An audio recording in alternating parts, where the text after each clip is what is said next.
Filipino 5, Quarter 3, Week 6, Milk Base. Ang paksa ng ating aralin sa araw na ito ay pagtukoy ng simuno at panaguri at pagbibigay ng angkop na pamagat sa tekstong napakinggan. Hello kids! It's me, Teacher Frel. Don't forget to subscribe, like, and share, and hit the notification bell for the latest video. You can also follow my Facebook page, Teacher Frel TV. Welcome back mga bata! Sa araw na ito ay pag-aaralan natin sa asignaturang Filipino ang pagtukoy ng simuno at panaguri at pagbibigay ng angkop na pamagat sa tekstong napakinggan. Para sa ating most essential learning competencies, nasasabi ang simuno at panaguri sa pangungusap at nakapagbibigay ng angkop na pamagat sa tekstong napakinggan. Sa araling ito ay matututuhan mo ang pagtukoy kung alin ang simuno at panaguri sa pangungusap at ang wastong paraan ng pagbibigay ng angkop na pamagat sa tekstong napakinggan. Sa tulong ng iyong magulang o kasama sa bahay, ipabasa ang tekstong Ang Mga Magnanakaw na makikita sa pahina 158 hanggang 159 ng Alab Filipino 5, Batayang Aklat. Narito ang kwento, atin itong basahin. Ang pamagat ng kwento ay Ang Mga Magnanakaw. May isang pulubi na nakapasok sa kaharian. Dahil siya ay gutom, napilitan siyang nakawin ang pagkain sa may kusina ng palasyo. Sa malas ay nahuli siya at dinala sa hari. Siya ay nahatulang mapugutan ng ulo. Bago pugutan ng ulo ang pulubi, ay may iniabot sa hari na isang mahiwagang buto. Sinabi niya na ang butong ito ay tumutubo at namumunga kaagad sa loob ng isang araw kung ang magtatanim ay isang taong kahit kailan ay hindi kumuha ng bagay na hindi niya pag-aari. Ibinigay ng hari ang buto sa kanyang ministro upang itanim. Malaki ang tiwala ng hari sa ministro dahil kahit kailan ay hindi nito ninakaw ang gintong korona ng kanyang ama noong siya ay prinsipe pa lamang. Tumanggi ang ministro at inamin na minsan na niyang kinuha ang espada ng kaibigan ng walang paalam. Ipinasa niya ito sa ingat yaman ng palasyo, ngunit tumanggi rin ito. Inamin niyang minsan ay kinupitan na niya ang pondo ng kaharian. Sa kabila ng mga pagtatapat ay pinatawad sila ng hari. Naiyak ang pulubi at tinanong ang hari, bakit hindi sila pinarusahan? Kahit malaking bagay ang kanilang mga kinuha.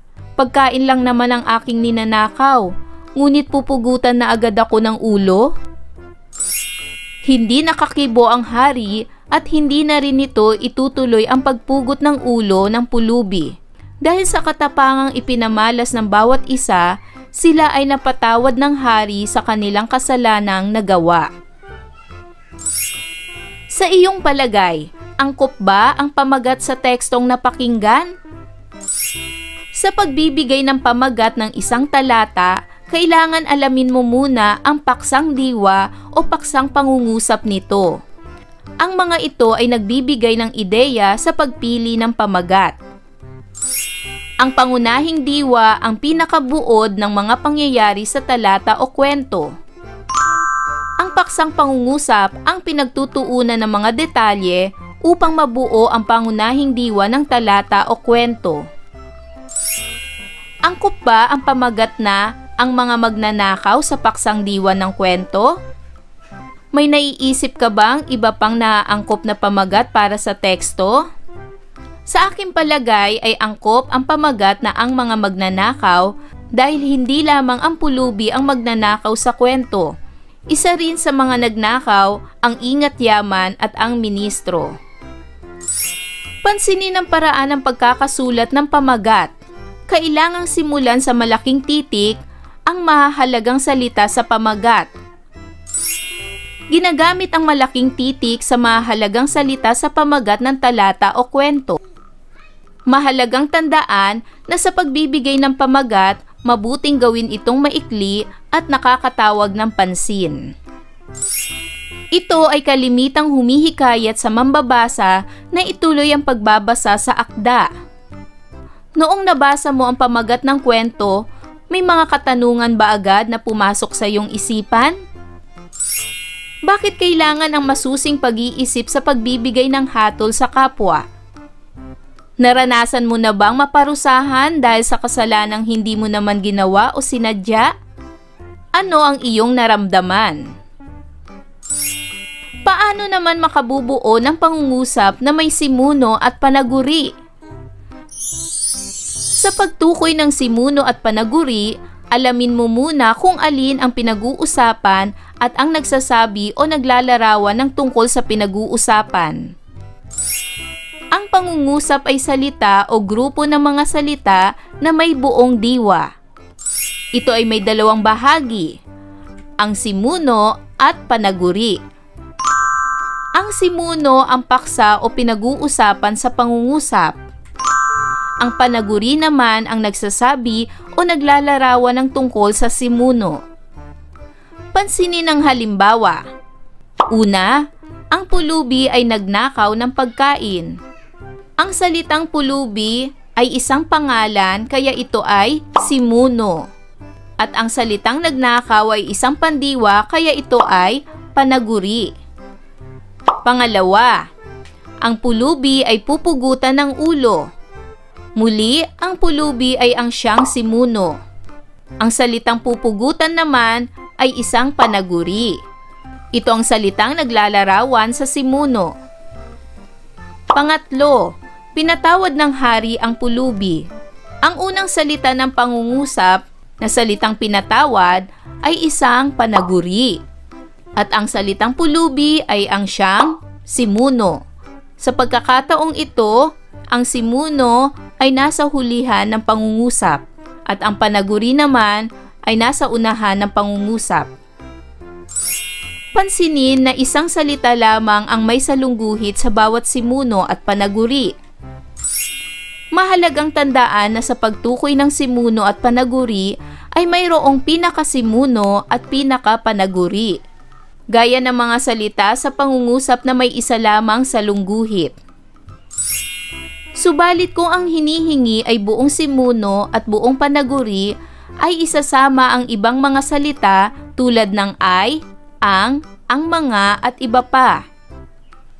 Pansining mabuti ang halimbawa. Ang pulubi ay nagnakaw ng pagkain. Sa pagkakataong ito, ang pulubi ay ang siyang buong simuno. Nagnakaw ng pagkain ay siyang buong panaguri. Pangalawa, ang pulubi ay pupugutan ng ulo. Ang pulubi ay buong simuno, pupugutan ng ulo ay buong panaguri. Pangatlo, pinatawad ng hari ang pulubi.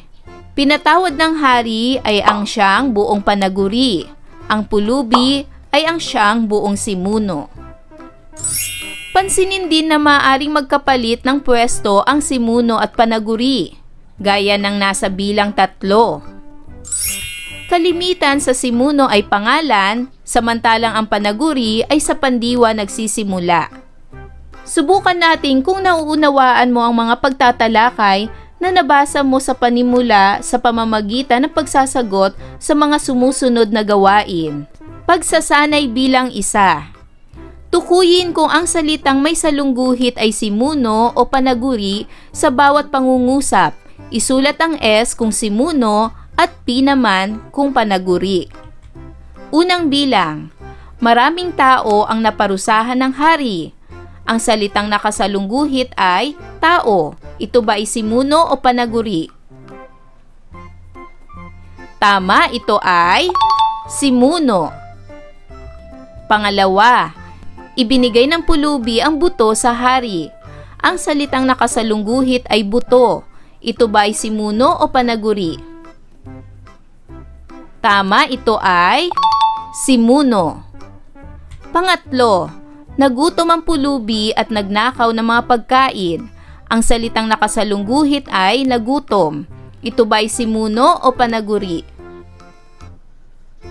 Tama, ito ay panaguri. Pang-apat, may pakialam ang hari sa buhay ng mga tao. Ang salitang nakasalungguhit ay may pakialam. Ito ba'y simuno o panaguri? Tama, ito ay panaguri. At panglima, pinatawad ng hari ang pulubing nagnakaw sa kaharian. Ang salitang nakasalungguhit ay pulubing. Ito ba ay simuno o panaguri? Tama, ito ay simuno.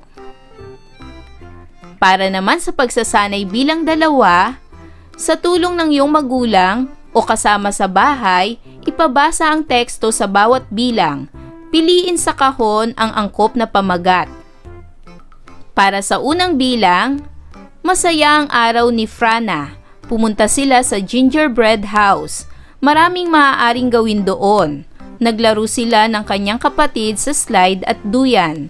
Gumawa din sila ng gingerbread house gamit ang mga biskwit at candy. Bumili din sila ng mga masasarap na tinapay. Tunay ngang hindi malilimutan ni Frana ang araw na yon. Ano ang pamagat ng tekstong ito? Problema sa basura? Masayang araw sa gingerbread house? Gamit ng internet sa kasalukuyan? Hayop sa kagubatan? Bulaklak, bahagi ng halaman. Ano ang tamang sagot? Magaling! Ang angkop na pamagat ng tekstong ito ay masayang araw sa gingerbread house. Pangalawa, ang bulaklak ay ang bahagi ng halaman na responsable para sa pagpaparami. Bukod dito, ito ay bahagi ng halaman na nagpapaganda sa paningin ng bawat halaman. Bawat halaman ay may kanya-kanyang kaakit-akit na anyo dahil sa bulaklak. Ano ang angkop na pamagat para sa tekstong ito? Problema sa basura? Gamit ng internet sa kasalukuyan. Hayop sa kagubatan. Bulaklak, bahagi ng halaman. Ano ang tamang pamagat? Magaling! Ang angkop na pamagat ay bulaklak, bahagi ng halaman. Pangatlo, ang mga hayop ay maaring mabuhay sa iba't ibang klasing lugar. Sa kagubatan ay maaaring mabuhay ang iba't ibang hayop tulad ng mammal, ibon, amphibians, isda at mga reptilya. Kahit na nagkalat ang mga balita tungkol sa pagkakalbo ng kagubatan, may mga kagubatan pa ring nanatili sa pagkakaroon ng mga kakaiba at kamangha-manghang hayop. Ano ang angkop na pamagat para sa tekstong ito? Problema sa basura? Gamit ng internet sa kasalukuyan? Hayop sa kagubatan? Ano ang angkop na pamagat? Tama! Ang angkop na pamagat ay hayop sa kagubatan. Pang-apat, ang bawat isa ay hindi na bago sa paggamit ng internet. Ito ay naging bahagi na ng buhay at sa pang-araw-araw natin. Malaki at marami na ang nasasaklaw ng internet. Kahit saang katumingin sa bawat sulok ng mundo, nandyan ang internet. Ito ay naging isa na rin sa mga pangunahing pangangailangan ng bawat tao. Ano ang angkop na pamagat sa tekstong ito? Problema sa basura o gamit ng internet sa kasalukuyan? Ano ang angkop na pamagat? Magaling! Ang angkop na pamagat ay gamit ng internet sa kasalukuyan. At panglima, hindi lingid sa ating kaalaman na nagiging problema sa ating panahon ang tungkol sa basura. Karaniwang problema din ang pagsusunog ng basura sa paligid ng bahay pagkatapos silang walisin at ipunin sa isang tabi. Ang suliranin sa pagtatapon ng basura ay isa lamang sa maraming usaping pangkalikasan at ito ang totoong kaakibat ng pag-unlad ng lipunan. Ano ang angkop na pamagat sa tekstong ito? Isa na lamang ang natitira sa kahon, kaya ang angkop na pamagat ay problema sa basura. Para naman sa pagsasanay bilang 3, sa lungguhitan ng buong simuno at bilugan naman ang buong panaguri. Una, mayaman sa likas na yaman ang bansa. Alin ang simuno at panaguri sa pangungusap na ito? Tama! Ang simuno ay ang bansa at ang panaguri ay mayaman sa likas na yaman. Pangalawa, ang bagyong dumaan ay sumira ng isang buong barangay. Ano ang simuno at panaguri sa pangungusap na ito? Tama! Ang simuno ay ang bagyong dumaan at ang panaguri ay sumira ng isang buong barangay. Pangatlo, nakakalbo na ang mga kagubatan sa ating bansa. Ano ang simuno at panaguri sa pangungusap na ito? Magaling! Ang simuno ay ang mga kagubatan sa ating bansa at ang panaguri ay nakakalbo na. Pang-apat, malakas ang bagyo sa Kabisayaan. Ano ang simuno at panaguri sa pangungusap na ito? Tama! Ang simuno ay ang bagyo sa Kabisayaan at ang panaguri ay malakas. At pang-5, si Jose ay sabik nang pumasok sa paaralan. Ano ang simuno at panaguri sa pangungusap na ito? Tama! Ang simuno ay si Jose at ang panaguri ay sabik nang pumasok sa paaralan. Para naman sa pagsasanay bilang 4, sa tulong ng iyong magulang, ipabasa ang teksto at unawain ang mga ito sa bawat bilang. Pagkatapos, bigyan ito ng magandang pamagat na naaangkop sa paksa. Gamitin ang rubrics na nasa ibaba sa pagbibigay ng pamagat. Rubric sa pagbibigay ng pamagat. Ang 5 puntos ay nakaayon sa kabuuang paksa ng talata at ginamit ng wasto ang malaking titik sa pagsulat. Ang 3 puntos ay bahagyang nakaayon sa kabuuang paksa ng talata at ginamit ng wasto ang malaking titik sa pagsulat. At ang 2 puntos naman ay nakasulat ng pamagat ngunit walang kaugnayan sa paksa. Para sa unang talata, isang bakasyon sa likuran ng hardin sa lumang bahay ni Natatay sa lungsod ng Vigan. Isang lumang bahay ni Natatay sa lungsod ng Vigan. Isang lumang barya ang aking nakita. Agad ko itong pinulot at pagkatapos ay tumakbo ako kay Lola. Tinanong ko siya kung tama ba ang aking hinagap. Kung ito nga ay piso ng nakaraang lipunan. Mabilis ang tugon ni Lola at sinabing iyon nga ang piso noong kanilang panahon. May kalakihan at may kabigatan, hindi gaya ng itsura ng piso ngayon. Mula sa Sanggunian, Alab Filipino 5, pahina 44. Ibigay ang angkop na pamagat para sa talatang ito. Para sa aking halimbawang pamagat, isang lumang barya sa lumang bahay ni Natatay. Pangalawa, kung pupunta ka sa Sagada, ihanda ang iyong sarili para sa mga pambihirang karanasan. Maliit na bayan ng Sagada ng lalawigan ng Mountain Province sa Cordillera Administrative Region o CAR. Malayo sa urban na pamumuhay ang Sagada, malayo sa industrialisasyon. Kaya kung nagnanais ka ng payapa, maaliwalas, liblib na lugar, may sariwang ihip ng hangin, sariwang mga gulay at prutas, sa Sagada ka pumunta. Sa mga tanawin naman ay nariyan ang Kilet Pan View na sa madaling araw pinupuntahan ng mga turista sapagkat inaabangan dito ang pagsikat ng araw. Hanging coffins, mga kabaong ito na patong-patong na nakasabit sa limestone karst cliffs, ang talon ng Bomod Oak at marami pang iba. Mula rin to sa Sanggunian, Alab Filipino 5, pahina 44. Ang aking halimbawa para sa talatang ito ay mapayapang pamumuhay sa Sagada. Ngayon ay dumako tayo sa paglalapat. Tingnan natin kung gaano ang iyong pagkaunawa sa ating tinalakay na aralin. Punan ang patlang. Isulat ang sagot sa iyong sagutang papel. Umpisa na natin mga bata. mahalagang alamin ang paksang diwa o paksang pangungusap ng teksto sa pagbibigay ng pamagat nito. Ang pangunahing diwa ang pinakabuod ng mga pangyayari sa talata o kwento. Ang dalawang bahagi ng pangungusap ay simuno at panaguri. Ang simuno ay ang paksa o pinag-uusapan at ang panaguri naman ang nagsasabi o naglalarawan sa paksa o simuno. At para sa panghuling pagsasanay bilang 5, sa tulong ng iyong magulang o nakatatandang kapatid ay ipabasa ang teksto sa ibaba. Pagkatapos ay isulat ang pamagat ng tekstong napakinggan.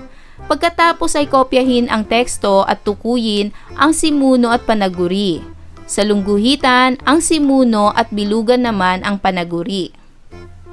Ang pagbabasa ay isang libangan na may magandang maidudulot sa bawat tao. Nakakalinang ito ng kasanayang magagamit sa pang-araw-araw na buhay. Ito ay isa sa mga kailangan upang maunawaan ng isang tao ang mga nakasulat sa mga pahina na makapagbibigay ng kakayahang maibigkas ito sa pamamagitan ng pagsasalita. Mahalaga ito dahil ito ang pangunahing kailangan sa pagdiskubre ng bagong mga kaalaman. Ang aking halimbawang pamagat ay magandang dulot ng pagbabasa. Ngayon, hanapin natin ang mga simuno at panaguri sa bawat bilang. Sa unang bilang, ang simuno ay ang pagbabasa at ang panaguri ay isang libangan na may magandang maidudulot sa bawat tao. Sa pangalawang bilang naman, ang simuno ay nakalilinang ito at ang panaguri ay kasanayang magagamit sa pang-araw-araw na buhay. Sa pangatlong bilang naman, ang simuno ay ito at ang panaguri ay isa sa mga kailangan upang maunawaan ng isang tao ang mga nakasulat sa mga pahina na makapagbibigay kakayahang maibigkas ito sa pamamagitan ng pagsasalita. At para sa pang-apat na bilang, ang simuno ay mahalaga ito at ang panaguri ay dahil ito ang pangunahing kailangan sa pagdiskubre ng bagong mga kaalaman. Tandaan, sa pagbibigay ng pamagat ng isang talata, kailangan alamin mo muna ang paksang diwa o paksang pangungusap nito. Ang mga ito ay nagbibigay ng ideya sa pagpili ng pamagat. Ginagamit ang malaking titik sa mahalagang salita sa pamagat ng talata o kwento. Mahalagang tandaan na sa pagbibigay ng pamagat, mabuting gawin itong maikli at nakakatawag ng pansin. Ang simuno ang paksa o pinag-uusapan sa pangungusap. Ang panaguri naman ang nagsasabi o naglalarawan ng tungkol sa simuno. Pansinin din na maaaring magkapalit ng pwesto ang simuno at panaguri. Kalimitan sa simuno ay pangalan, samantalang ang panaguri ay sa pandiwa nagsisimula. Ayan mga bata, naunawaan niyo ba ang ating aralin sa araw na ito? Kung ganon, magaling! Mga bata, sana'y marami kayong natutunan sa ating aralin. Hanggang sa susunod na video lesson, paalam! Thanks for watching!